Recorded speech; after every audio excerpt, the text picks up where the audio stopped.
Yo, what's up everybody? Recently, I just played through Nexomon Extinction, and I think it is time for a Nexomon Extinction review! Yes, let's get out the way. Nexomon is a Pokemon clone. It's very similar to Pokemon, but it does have a lot of very distinct differences that I definitely think make it a worse experience. Now, there are some things that I think Nexomon does better than Pokemon, but I think in the overall grand scheme of things, I think I'd much rather just play a Pokemon game, especially a ROM hack. The best thing about this game is easily the battling. I think it's really cool. I think there's a lot of depth to it, and I think they could even expand on it more. I really like the stamina bar. That's kind of similar to Temtem. The way the stamina works is it replaces the PP system from Pokemon, and instead it has a stamina bar, which each move costs stamina to use. So you're not only managing your Nexomon's HP, but you're also managing their stamina. Also, each move has a speed stat.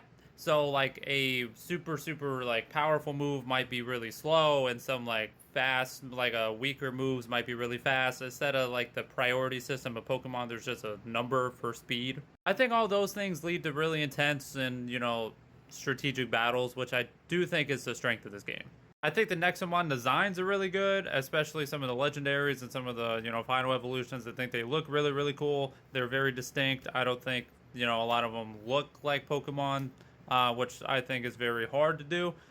So that's definitely a plus. The graphics of this game, you might say it looks like a mobile game, but they are infinitely better than Scarlet and Violet, and the game runs smoothly and all those things. So say what you want about that, but I do think this game looks visually appealing. There is a lot of exploration and a lot of like side areas and totally open, areas that are totally optional. Tons of side quests. Like, this game has a lot of content in it, which I do think is pretty cool. It's not a short game if you really try to dive into it, if you're trying to complete the database, which is basically this game's Pokédex, all those type of things. It's not, it's not short at all. There's definitely a lot of content here. But with all that said, this game has some fatal flaws that absolutely killed my experience with this game.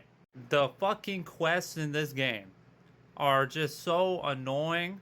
There are so many fetch quests. There's so many just find this person, find this guy, find this. Like, you're constantly just wandering around, walking around with no sense of direction at all. There's no waypoints. There's no map, which, if you know me, fucking blows, especially in a game like this where it's literally just go find it, go this.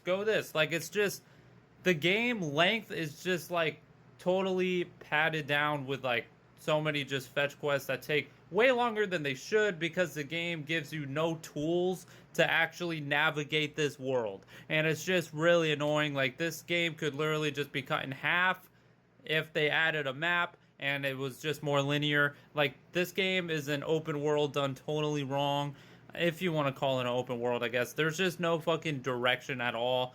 It's just really bad. There's only some semblance of a map once you get to a fast travel location, and then you can kind of see it. But, the game is played kind of like an old school Zelda game, where it's like the screen is a square, and if you move up, then the whole square moves up. Or if you move to the right, then the whole, screen moves to the right, type of thing. So each little level's a square type thing, like old school Zelda, like, if you know what I mean. And there's just absolutely no map at all. And I feel totally lost navigating this world all of the time. Half of my time spent in this game is just wondering where the fuck I need to go, instead of battling and all that stuff. Like, the battling, combat, all that shit, really cool. Everything else, really annoying. So close to being a really good Pokemon competitor, but to me, like, the cons just kind of outweigh the pros. And it's just overall just kind of a slog to get through. I would give Nexomon about a 4 out of 10.